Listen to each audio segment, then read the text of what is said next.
Hello YouTubers, Raven here. Today I'll be showing you how to make your very own witch farm. So the other day while playing on my server, Faroecraft, I found a witch hut, and ever since then, well, that's a few months back already, I've been trying to make my own witch hut design, cause, well, frankly speaking, the ones I found online aren't really that clear. And I like this cause it makes use of tripwires and with the usual floor shifting mechanism. So mobs would fall through, for example, in this fashion, and as the floor shifts, it will turn transparent and the mob will fall through. Now I'll show you the farm in action. So just flick the switch to on, and very soon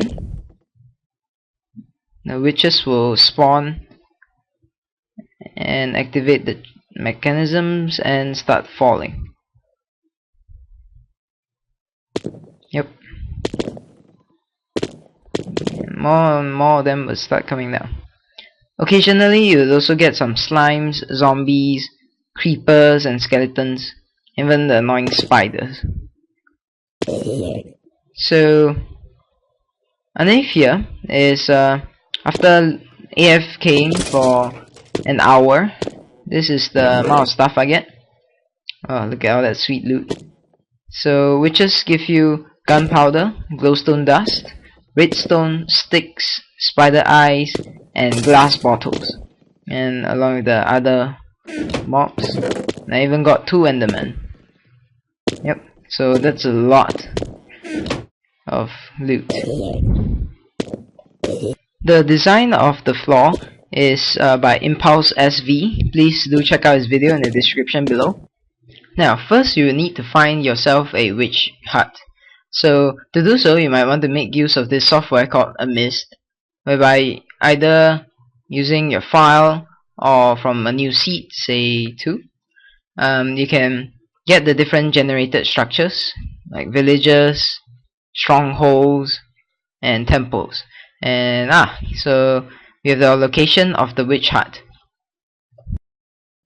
Now you want to use Magic Launcher and set up the following mods to aid you, and all the downloads are in the description below, including amidst. So open up your Minecraft and head on over to the world. Now here we have our witch farm, and so as we have installed the mod just now, you should press F3N and you'll get the outline of the witch hut. So the possible spawning platforms would be here and 2 blocks below here. So you can choose to shift the 2 platforms down by 1 block such that it will be here and here, or with 3 blocks in between them. And for my design, it is recommended that you put them 3 blocks in between so they can fit all the redstone in. And then subsequently, so the thing will be 1, 2, 3, 4, 5, 6, 7, 8, 9 by 1, 2, 3, 4, 5, 6, 7. So the veranda and the entire roof, and just fill up the rest of the 2 layers. So finally we have our 2 platforms as shown here. One problem that I noticed about Impulse SV's design is that it's very hard to cover up the redstone such that the platform is totally dark. And another, these spots allow for mobs to spawn, and thus the floor keeps on shifting and no witches can spawn. So I decided to edit their design such that the entire floor shifts and the arrangement is different, so it's no longer tileable, but it works better. Before I begin, note that I'll be using iron blocks for redstone and gold blocks for covering up to make sure that the platforms are dark. First, start off by making this L shape and knock out the 3 blocks below. This will be the locations of your tripwire hooks, and extend them on all 7 sides. And over here, do the same thing, and on the other side also, surmounting to 28 tripwire hooks. Place redstone on top of the tripwire hooks, and now that we're done, we're moving on to pistons. Place it at the level of the platforms, 1 block behind the tripwire hooks, such that the tripwire hooks does not interfere with the pistons. So again, make a row of 7 of them on each 4 sides. However, take note that for one of the sides above, you will want to use sticky pistons such that after pushing, you will drop back the block here to block any mob from spawning here. After placing down all the pistons, place 1 row of blocks here and here, and 2 rows of blocks here and here. Next, put a row of redstone behind each row of pistons. Now, moving on to the clock, start by placing a redstone torch, which will be turned off by every single tripwire hook. Then place a piston facing down like this, a torch here, a repeater going outwards, a block here, a block above the repeater, torch, another block, and redstone. And place half slabs here to prevent mobs from spawning. And to draw the signal out, make a simple pulse limiter as shown like this. Put a repeater here and a repeater here on 2 ticks for the side with 1 row of blocks, and once again half slab here to prevent mobs from spawning, and do the same for the other side.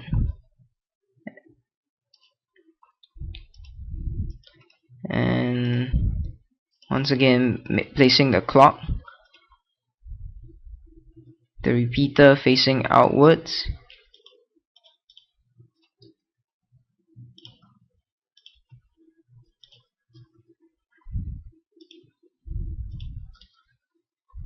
and draw out the signal. For this side, only 1 repeater is necessary.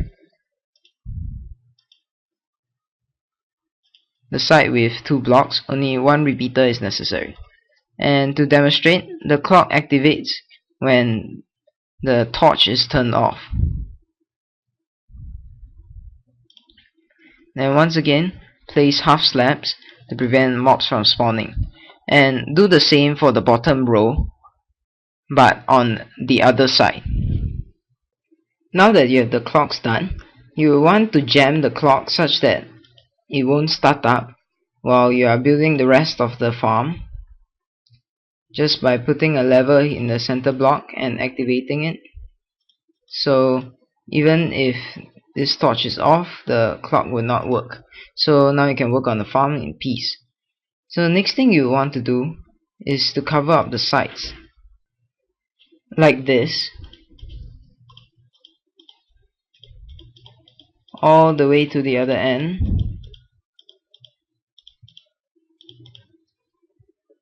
And do so on the other side as well, next to the tripwire hook, all the way around the side, to make sure that the platforms will be totally dark.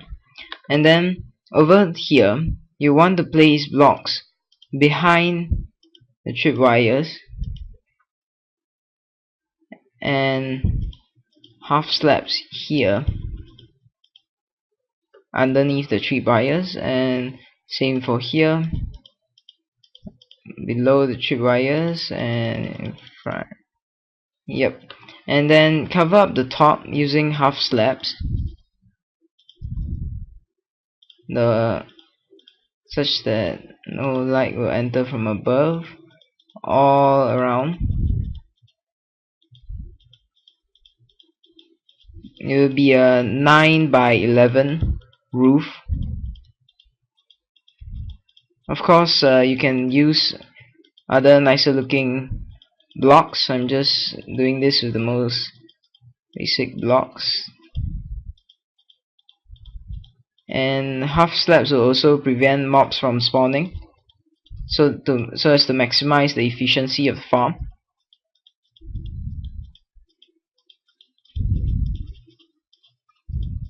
All the way. Yep. And also put half slabs above these redstone to prevent mobs from spawning, and the pistons to prevent light from going in. And on top of that, you might still want to add perhaps a glowstone block here, so such that mobs, the lighting is too high for mobs to spawn at all. And half slabs here, and maybe a glowstone there. And then on the other side, similarly, half slab the redstone and the pistons all the way around. Though do note that the spiders can still spawn on these redstone, but with the glowstone hopefully not. So cover up the bottom as well, and glowstone here. Carry on by covering up the bottom layer, again blocks under the tripwires, and same on for the other side.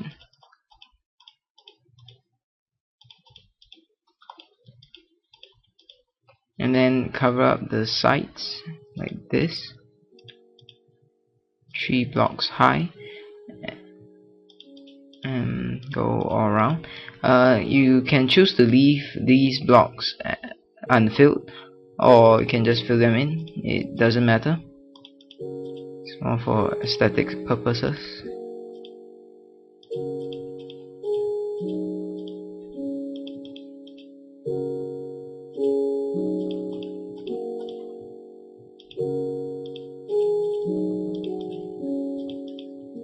Then do the same on the other side.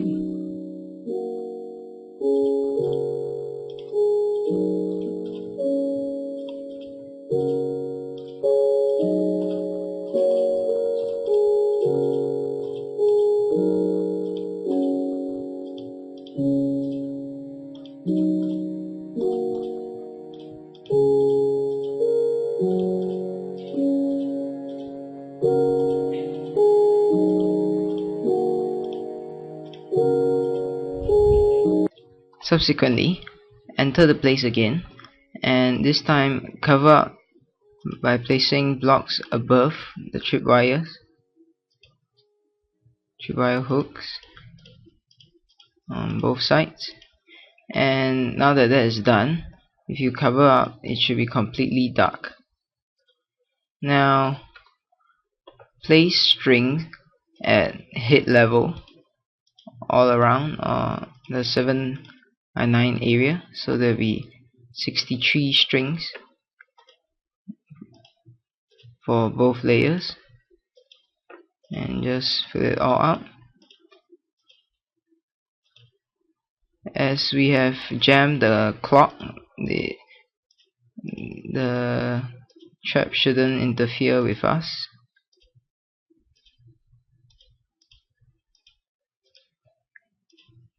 And just keep going and fill it up.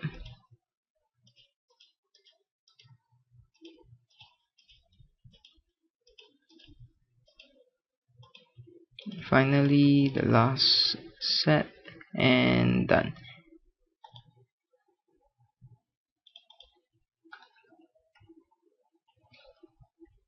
Then proceed to the upper layer and do the same by placing string at height level.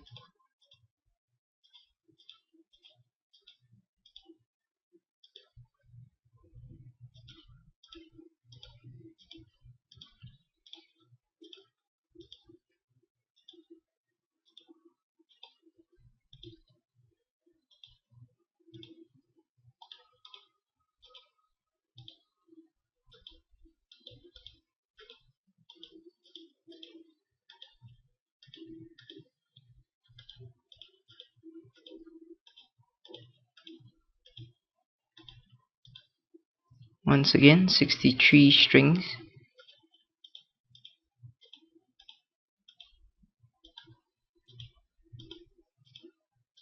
And done. Then either knock out or turn off the levels here, and your clocks would be functional. Then next, we'll be working on the drop collection system. Subsequently, dig down here and go in under this platform and dig out the 7 by 9 by 2 area.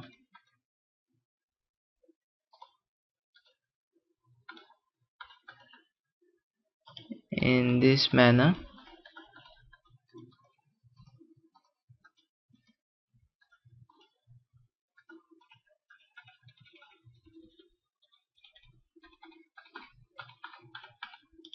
Like this. All the way here. This will be where all the witches and other mobs will drop to.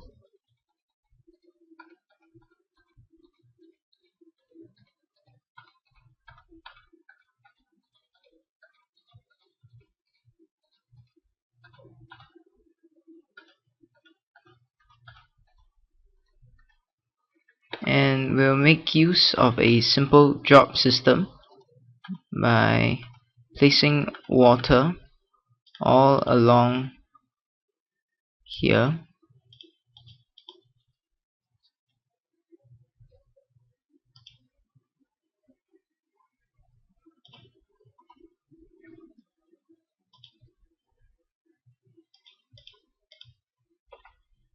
Such that all the mobs will be pushed here. Then one thing is that witches are really hard to kill. They have 13 hearts of health and they are immune to lava, and whenever you damage them they will immediately drink potions, so health potions, so they're also immune to drowning. So the only way to kill them is to make them drop a whole 30 blocks. So once the mobs are pushed here, just dig down 30 blocks here. Another thing to note is the reason why this place is too wide is such that spiders would be able to fall through and not clog up this area, preventing witches from falling. So unfortunately the only way is to make such a wide area.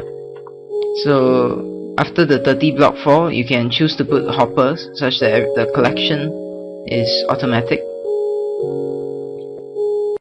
Now that you finish your dropping chute and with your hoppers below linked to some chests, you can now find a standing point anywhere, so long as it's 24 blocks away, spherical radius away from any of the spawning platforms. So for example, on top of this beacon, and in the 256 by 256, or well actually 257 by 257 area around your standing point. So if you're on normal distance, you can just see the wall. Yep. You would either dig up the entire area, so 129 in this direction, in the 4 directions. So dig up all the blocks and fill the bottom layer with either half slabs or water, so that there is absolutely no spawning points within the radius. Or you can choose to light out the caves, which would, well, be a bit less troublesome, and you can refer to my video on the X-ray device to help you along. Finally, one last thing that you might want to add is an on-off switch for the farm. So using a lever, whereby when the lamp is turned on, it means the device is on. So you want to put 1, 2, 3, 4, 5, 6, 7, 8, 9, 10, 11, 12 torches, followed by some redstone lines going to the side, and 1, 2 torches and 4 torches like this. No, 6 torches like this, and they would power the lamps when the lever is toggled, such that all the spawn spaces inside will be lit up, thus stopping the farm. Another idea that I had was to have a platform, say here, whereby you can hit the witches with looting swords or fire aspect swords to farm their potions, or maybe some dispensers with lava buckets, such that once they're set on fire, they'll start drinking their potions and you can push them off the edge. And another thing about this map is that all the biomes necessary for an everything farm is available, like say the taiga here and the jungle there. So you can have an ocelot farm, wolf farm, so even an ice farm, yes. So technically speaking, every single farm can be created within this area, which is quite cool. And since we have cleared out so much area, I recommend building a mob trap here as well. So refer to JL's mob trap video in the description below. Now, thank you all for watching. Please continue to support my channel, and I hope to see you soon.